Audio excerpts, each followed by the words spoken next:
Là. Et salut, je m'appelle Christelle d'ici de la chaîne Académie de la Nouvelle Conscience. Bon, aujourd'hui le jour est à la joie, et donc j'avais envie de partager une fois encore une petite vidéo sur le sentiment de gratitude. Si vous en êtes pas là, comment, pour celles et ceux qui sont en chemin de développement personnel, de bien-être, de mieux-être, de guérison, de joie, d'éveil, d'unité. Oh oui, mais merveilleux, oh là là. Ouais, il doit y avoir un truc dans l'air aujourd'hui, c'est super. Et du coup, le sentiment de gratitude en face, je vais mettre le nomadisme, le tout et le rien aussi.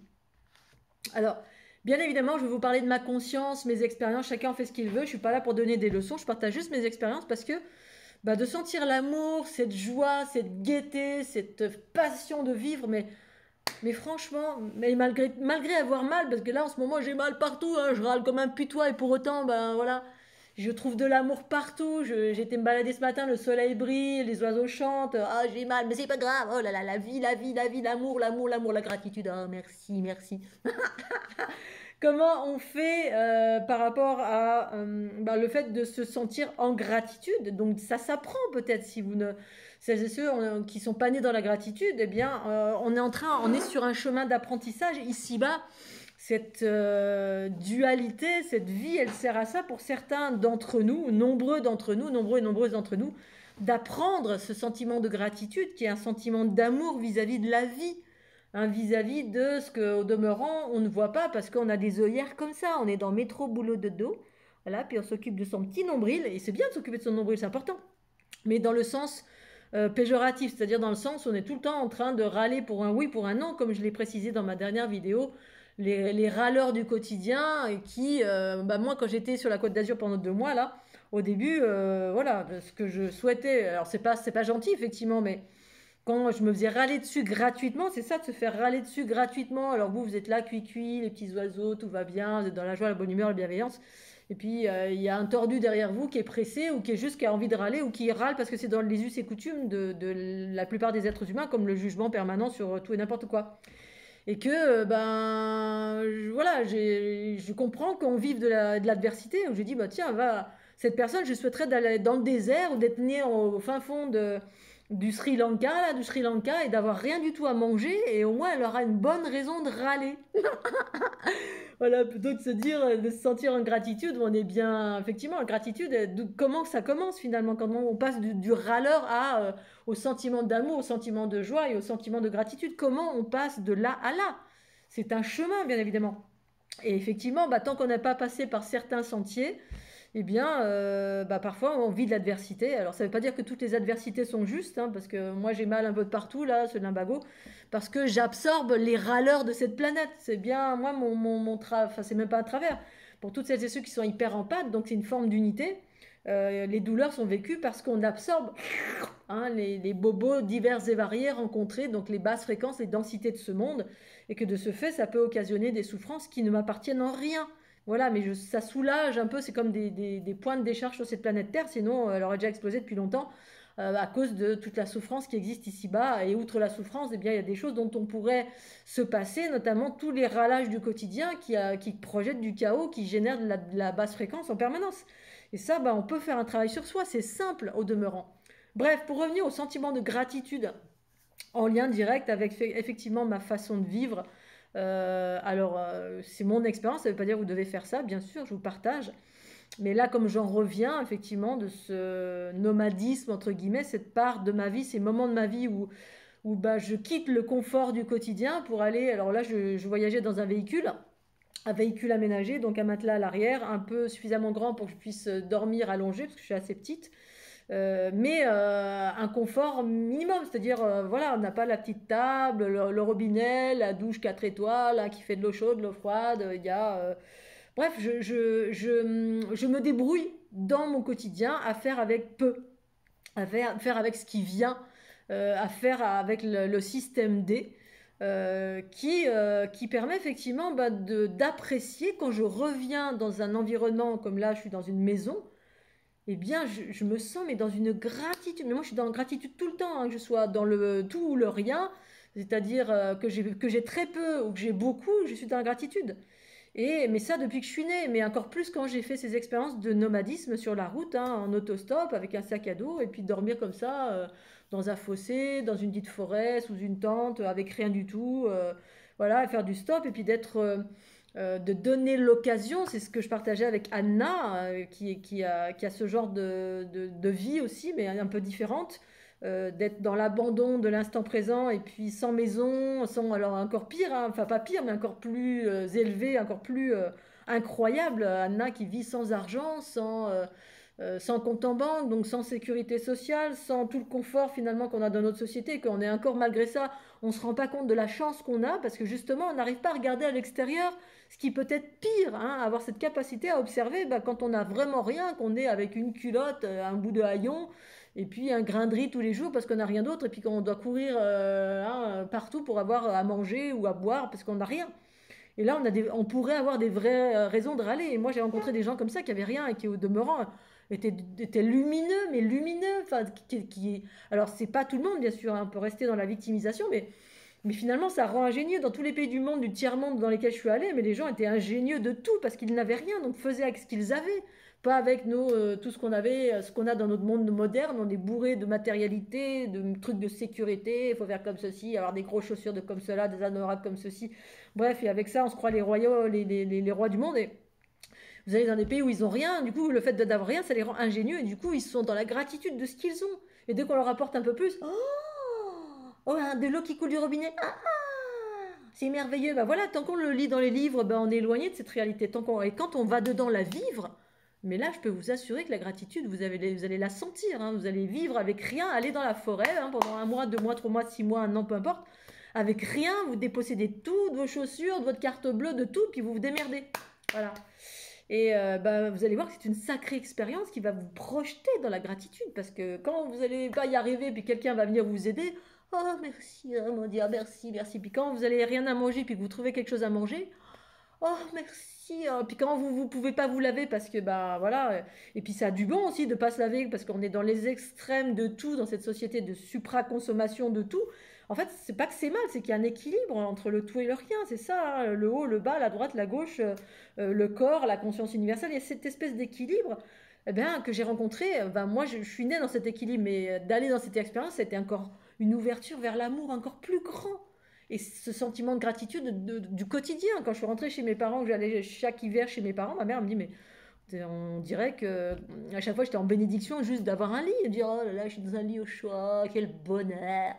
Et à chaque fois, j'étais dans cette expression du bonheur et de cette expression de la gratitude et de remercier, mais même le fait d'avoir un plat, d'avoir à manger, une douche, oh, c'est merveilleux, mais parce que j'ai vécu ces expériences et quand bien même sans les avoir vécues, j'étais déjà en gratitude, mais ça m'a amené à être encore plus dans la gratitude, de le vivre pleinement, c'est-à-dire dépouillez-vous de ce que vous rendez même pas compte du bonheur que vous avez d'avoir une maison, d'avoir un robinet, d'avoir peut-être des enfants, que vous vous rendez tellement pas compte de ça qu'en fait on est malheureux alors qu'en fait on devrait être heureux.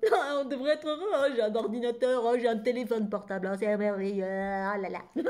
Oh, j'ai 3 francs 6 sous, c'est super. Bon bah voilà, après il y a besoin de relativiser dans tout ça, mais cette expérience de nomadisme, de quitter un certain confort, d'aller seul sur les routes pour effectivement aller vers cette autonomie, on peut se prendre par la main puis le faire, hein, parce que si on est malheureux pour une raison X, voilà. Des fois, on est malheureux pour rien. Et quand on vit des choses un peu plus... vraiment, on peut vivre des choses qui nous amènent vers des raisons de râler ou des raisons d'être malheureux. Hein, voilà, comme quand on a le cancer, on a des raisons bah, de râler ou d'être malheureux. Ou quand on a vraiment rien et qu'on est avec rien, avec rien, alors que on est dans une société où on a quasiment tout, même les gens qui sont dans la pauvreté. Alors, il y a pauvreté et pauvreté. Il y a des gens qui travaillent et qui ont très peu, mais effectivement, après, on se met dans la mouise souvent et puis on n'a pas les yeux ouverts sur bah, ce sentiment de gratitude qui nous permet de relativiser surtout en disant, bon, ok, on peut manger, ok, on peut se prendre une douche, ok, voilà, le soleil brille, ok, on peut toujours tout relativiser. Mais si vous n'arrivez pas à faire ça, qui vous amène vers ce contentement du quotidien, parce que c'est ça finalement l'amour, la joie, la conscience universelle, c'est un contentement du quotidien, quelles que soient les choses que j'ai, et en même temps, je fais en sorte aussi d'avoir des choses qui me plaisent. Hein, je me laisse pas vivre, moi je suis en action en permanence, je suis entre mon féminin et mon masculin. Euh, eh bien, si j'ai envie d'avoir telle chose, je vais faire en sorte d'avoir telle chose. Si je peux pas l'avoir, bah, je vais aller vers une autre chose, et ainsi de suite. Et tout en étant dans le contentement, l'amour et le sentiment de gratitude de tout. Enfin, de tout.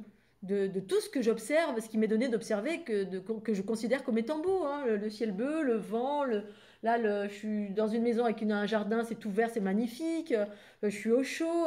Voilà, et en fait, de me sortir de mon confort du quotidien, d'aller courir les routes toute seule, eh bien, alors mon premier trip quand j'étais mon premier trip nomade comme ça sur les routes justement, bah, ma conscience m'a amené, a dit hein, pars, va et va sur les routes en gros et reconnais-toi en chacun d'entre eux. Voilà, c'était ça l'info que j'ai eue, un peu comme le quête, la personne qui part en quête avec son bâton, voilà, un homme ou femme, et qui va s'éprouver à travers le monde véritablement, véritablement.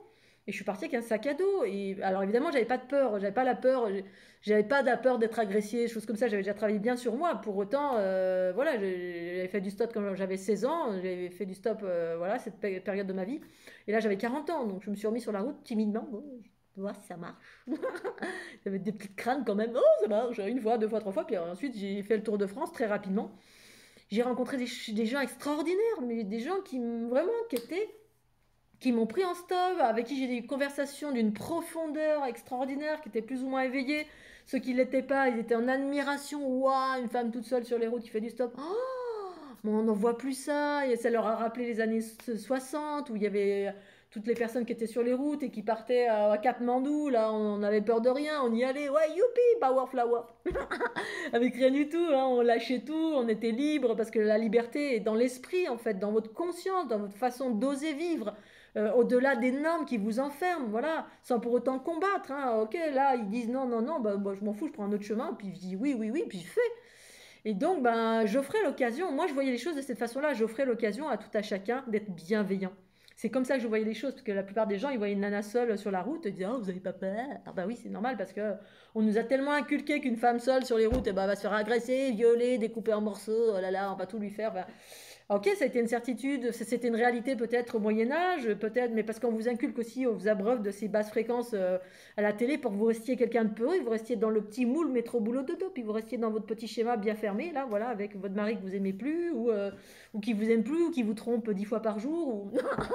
bon, après, voilà, chacun fait ce qu'il veut, chacun est libre de, mais souvent on est enfermé, et puis en plus on est tout le temps en train de râler de ce qu'on a peur. Voilà, au lieu de prendre conscience de tout ce qu'on a et puis d'être en gratitude. Oh, ah, c'est beau, c'est magnifique. Alors, chaque année, moi, je vois les gens la même chose. Hein. Dès que l'hiver arrive, oh, c'est l'hiver. Oh là là, dès que la lumière, elle se réduit, oh, c'est la fin. Bref, des trucs, c'est redondant, tout le temps les mêmes trucs. On râle sur les mêmes choses au lieu de se dire, bon, bah, accepter les choses. Et puis finalement, accepter des choses qui sont naturelles. Qu'est-ce qu'il y a de. Ah, bah, la lumière tombe, ok. C'est l'occasion de faire quelque chose de sympathique. D'être davantage en introspection, d'être davantage à bouquiner, de faire un feu, de faire une veille avec des gens, bref, de voir le bon côté des choses pour tout plutôt que passer son temps à râler pour tout et en fait on râle tout le temps des mêmes trucs. Ah, il pleut, oh là là, il pleut, oh, c'est dégueulasse. Et ben non, ben moi quand il pleut je fais ah bah c'est génial. Hein, enfin la terre va pouvoir boire, les fleurs vont pouvoir fleurir, oh c'est super, on n'a pas eu de pluie, c'est super. Je vois toujours le bon côté des choses et je me sens en gratitude de tout, voilà.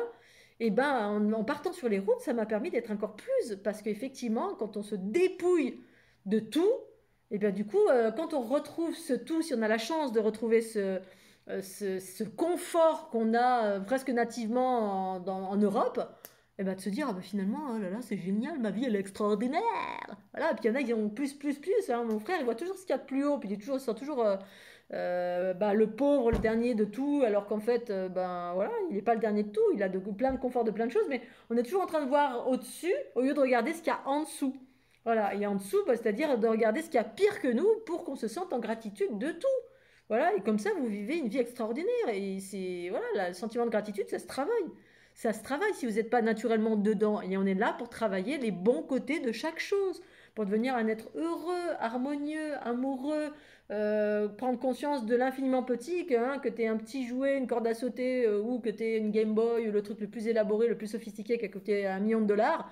Mais que peut-être qu'à l'intérieur de vous c'est vide, vous allez tout le temps vous remplir de matière, mais à chaque fois ben, hein, vous passez d'un jouet à un autre et puis vous êtes vide d'amour parce qu'en fait l'amour se trouve d'abord en soi, puis ensuite à l'extérieur ou inversement, mais il y a un équilibre entre les deux. Mais de se dépouiller de cette notion de nomadisme, c'est-à-dire de se dépouiller de tout et d'être attaché à rien, Bah voilà, te dire, bon bah ok, ça c'est un jouet, c'est de la matière, mais quand je l'ai plus, je suis heureuse. Quand je l'ai, je suis heureuse, mais quand je l'ai plus, je suis heureuse aussi. Parce que je suis pas... La matière, elle doit être au service de la conscience et pas l'inverse. Et en fait, c'est ça notre problème, c'est qu'on a tellement l'habitude en Europe d'avoir tout, et puis au point qu'on se rend même plus compte que le fait d'avoir tout ça, bah, c'est quelque chose d'extraordinaire. Le simple fait que l'eau coule du robinet, c'est extraordinaire. Donc on fait attention à cette eau qui nous lave, hein, jusque dans les toilettes, on fait attention à l'eau des rivières, on fait attention de ne pas tuer le vivant, on est content de ce qu'on a dans notre assiette, en tout cas de ce que moi je me fais à manger, hein. Si j'ai un petit peu ou beaucoup, bah oh, gratitude. Quand quelqu'un me fait à manger, quand quelqu'un me porte de l'attention, quand quelqu'un prend de mes nouvelles, bah, je suis contente tout le temps, tout le temps. Voilà, bon, sauf quand j'ai mal, là je suis pas contente. Bon, d'accord, là je suis d'accord parce que la douleur c'est difficile à. Pour moi, c'est difficile à transcender. Ceux qui y arrivent, sont super. Moi j'ai du mal. Quand j'ai mal, bah, j'ai mal. J'ai mal. Mais tout ça pour dire que la vie de nomade, voilà, le fait d'aller et venir, ce tout et ce rien, d'un point fixe à un point en mouvement en permanence, voilà, dans la permanence de la vie, c'est-à-dire j'ai aucune certitude, hein, je vais là, je vais faire telle rencontre, est-ce que je prends une douche aujourd'hui? Oh, je m'en fous, si j'en prends, j'en prends, si j'en prends pas, et si j'en prends pas, ben, je peux rencontrer des gens, là, avant de partir, le gars, je fais des rencontres, et bien, oh, ben, tu peux venir chez moi prendre une douche si tu veux, mais d'apprendre à se débrouiller seul, avec quasiment rien, déjà, c'est génial, se dire, retrouver ces choses, ce dépouillement naturel qui nous amène à cette source une part de la source de ce que je suis dans mon humanité, c'est-à-dire ben tu mets à poil dans la nature, comment tu fais pour te débrouiller, voilà. Et puis du coup, bah, si j'arrive à me débrouiller, oh, merveille, merveille, qu'est-ce que je suis fière de moi, j'ai réussi à me laver, il y a un ruisseau, je rencontre des gens, il y a tout qui se positionne sur mon chemin comme maintenant, voilà, tout se positionne, j'ai rien, et puis les gens viennent, voilà, tiens, je t'offre ça, je t'offre ça, je te prends en autostop là, et tout vient, voilà. Alors après, évidemment, ça dépend si vous voulez un château, une Ferrari ou quoi que ce soit, mais pourquoi pas, c'est possible. Mais tant qu'on n'a pas fait ce dépouillement, ce détachement, bah effectivement, on reste dans l'ego, dans notre petit confort quotidien, on râle pour un oui, pour un non, et puis bah, voilà, la vie parfois, quand il y a besoin d'opérer un changement, elle vient nous bousculer. Alors, faut pas tout, il y a pas tout mettre dans le même sac, hein. Là, j'évoque juste un prisme de tous les potentiels, de toutes les possibilités, de tout ce qu'on a à vivre, parce qu'on vit des choses tout à chacun différentes. Parce que parfois l'adversité amène plus d'adversité, mais parfois, moi pour ma part, alors c'est pas forcément de l'adversité, parce qu'un nomadisme choisi, c'est différent d'un nomadisme subi. Voilà, hein, il y a cette distinction que j'évoquais avec Anna. Les gens qui sont dans la rue et qui l'ont pas choisi, ben on le vit très mal et ça peut être catastrophique. Et quand on est dans une quête d'éveil, ben effectivement la conscience, moi, m'a amené à un moment donné à aller me dépouiller de tout, autant au niveau de ma conscience, de mes lectures, des vidéos, de la musique, de tout, jusqu'à aller sur les chemins en mode, voilà, hein, en mode avec le pèlerin, la pèlerin qui allait sur la route et qui s'abandonnait en totalité dans l'amour de mon être à cet inconnu. Voilà, allez, j'y vais, et puis j'écoute à l'intérieur, là, va là, va là, va là, et puis sur mon chemin, j'ai rencontré plein de personnes, tout en n'ayant pas grand-chose, et encore, j'ai fait une expérience, moi j'ai des amis qui sont partis avec rien, pieds nus, sans carte bleue, sans rien, pour faire l'expérience de ce tout qui allait surgir quand on décide d'expérimenter le rien. Voilà, là, dépouillement, rien, rien, rien, puis là, le tout, boum, débarque.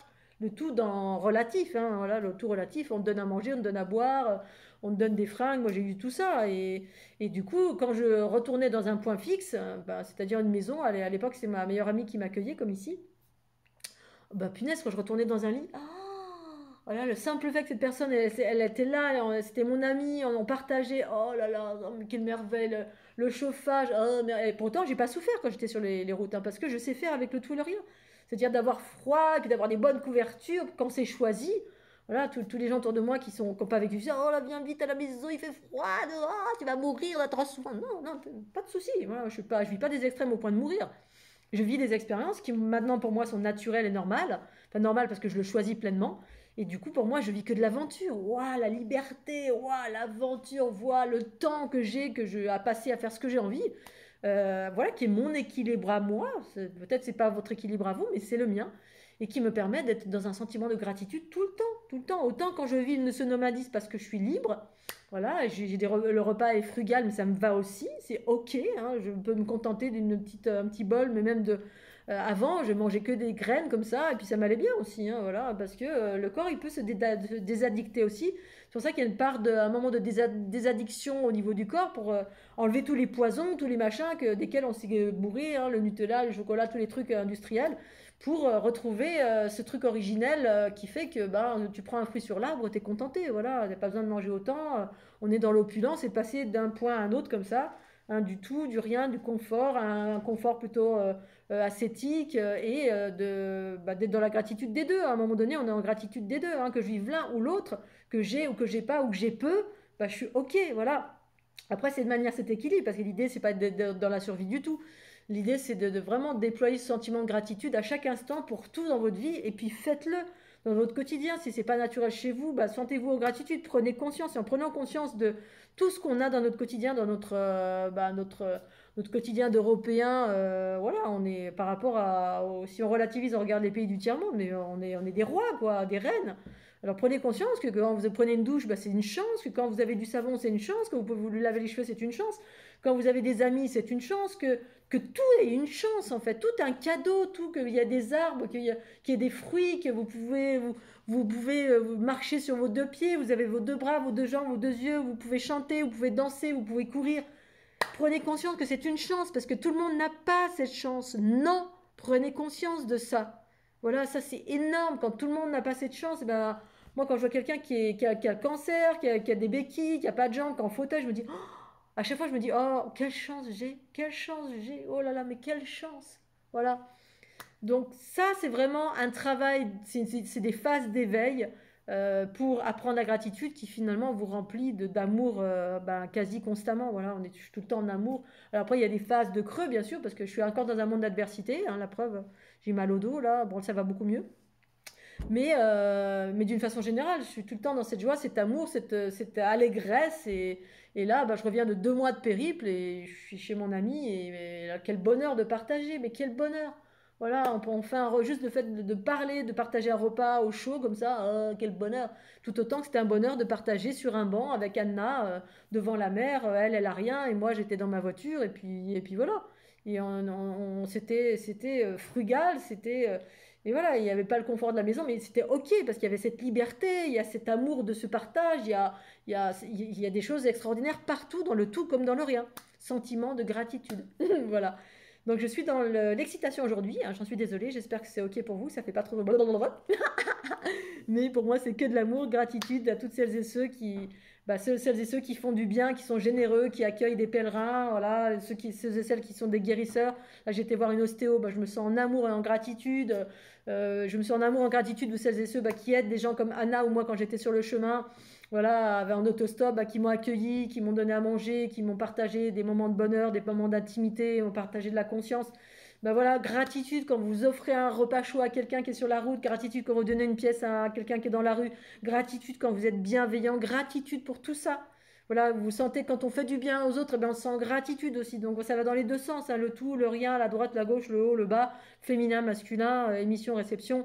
C'est cet état d'équilibre qui finalement fait de nous des êtres complets, autant que faire se peut, guidé par cette conscience amour qui nous amène à vivre de la gratitude, du sentiment qui est un sentiment d'amour plus, que vous soyez en couple, pas en couple, la gratitude juste de regarder un paysage, voilà, Anna qui a rien, qui a fait ce choix de cette quête, voilà, elle est libre, elle a raison, c'est exactement ça, cette liberté qu'elle a choisie pleinement. Waouh, gratitude, moi je me sens en gratitude face à Anna, ces gens extraordinaires, voilà, que personne ne voit comme ça et que moi je vois parce que quelle lumière d'avoir choisi ce chemin, cette lumière c'est pour elle mais c'est pour vous, voilà, pour l'ensemble qui ne sont pas encore sortis de ces schémas de moribonds, la vie c'est dur. Oui, c'est vrai, pour certains c'est dur, mais souvent, beaucoup de personnes, pour autant, c'est pas dur, mais en fait, on est des éternels insatisfaits, alors qu'on regarde pas, on a des œillères, on est comme ça, là, on voit rien, hein, on voit pas la beauté, on voit pas les pissenlits dans l'herbe, on voit pas les fleurs qui nous font cuicui, les arbres qui nous font coucou, coucou, on est là, qui nous envoient de l'amour de partout, des choses simples, comme des choses élaborées, hein, voilà, des choses élaborées, d'avoir un bon plat chaud, d'avoir une belle voiture, ça peut être des choses de la matière, mais voilà, entre le tout et le rien, la matière et l'immatériel. C'est un équilibre entre ces deux espaces qui est important ou pas à rencontrer sur le chemin de l'éveil. Voilà Scooby-Doo, allez sur ces belles paroles. Mouah, on se fait des gros bisous, j'espère que vous allez bien. Et puis je vous dis à tout bientôt et pensez au petit pouce bleu. Et puis c'est bientôt Noël, je vous signale que je propose des beaux leggings, des belles créations, des beaux livres d'éveil, plein de belles choses sur mon site internet ou sur les programmes. Si vous avez envie de faire plaisir à quelqu'un ou faire du bien à quelqu'un, eh bien je propose plein de jouets également. Et ben si vous voulez faire du bien, être quelqu'un de bienveillant et si vous avez de l'argent, pensez à celles et ceux qui sont des personnes qui sont dans la simplicité comme moi ou comme d'autres, des artisans, des gens qui font des choses de leurs mains, pour effectivement privilégier ces personnes-là plutôt que tous les trucs industriels qui sont faits par des petits Chinois, des petits enfants au fin fond du Sri Lanka. Mais en même temps, tout a sa raison d'être. Mais voilà, c'était le petit message de l'instant, parce que c'est vrai que j'ai encore pas parlé de tout ça, et ça va pas tarder, ou pour vous signifier que tout ceci existe, et que gratitude à vous si vous pensez aux petites personnes comme moi qui vendent des choses extraordinaires, de la conscience, des livres, des jouets comme les leggings, des jolis leggings comme ceux-là, qui font du bien, et qui sont le fruit de ma création, de ma joie et de ma bonne humeur, ici pleinement incarnée. Voilà. Ceci étant dit, à tout bientôt. Tchuss.